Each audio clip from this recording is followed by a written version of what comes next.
মা কালীর রূপে রুটিকে বধ করতে চলেছে দীপা।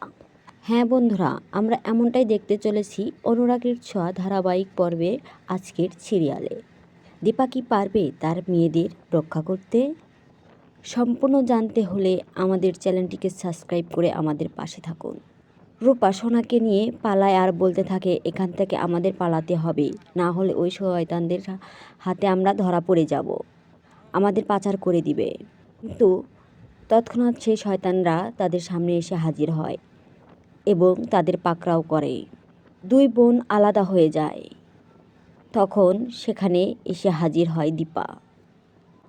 দীপা তখন সেখানে মা কালীর রূপে হাজির হয়ে বলে, শয়তানরা আমার মেয়েকে ছেড়ে দিয়ে, আমার মেয়েকে নিয়ে যেতে হলে আমার সাথে লড়াই করতে হবে, আমি কাউকে আস্ত রাখবো না। অপরদিকে কুন্তলা সেনগুপ্ত পরিবার ধ্বংস করার প্ল্যান পাতে। মিথ্যা অভিযোগে জয়কে গ্রেপ্তার করার হুকুম আসে। সম্পূর্ণ দোষ পড়ে উর্মির ঘাড়ে। কুন্তলা ভাবে, এই সব আমার প্ল্যান, আমি তোমার পরিবারকে শেষ করব, সোনাকে পাচার করব। কিচ্ছু করতে পারবে না আমার তোমরা, আমি তোমাদের শেষ করেই ছাড়ব। এদিকে ওই সব গুন্ডাদের মধ্যে ছিল রুডি হাতে নাতে ধরা পড়ে এবং দীপা তাকে হত্যা করার জন্য এগিয়ে আসে মা কালীর রূপে।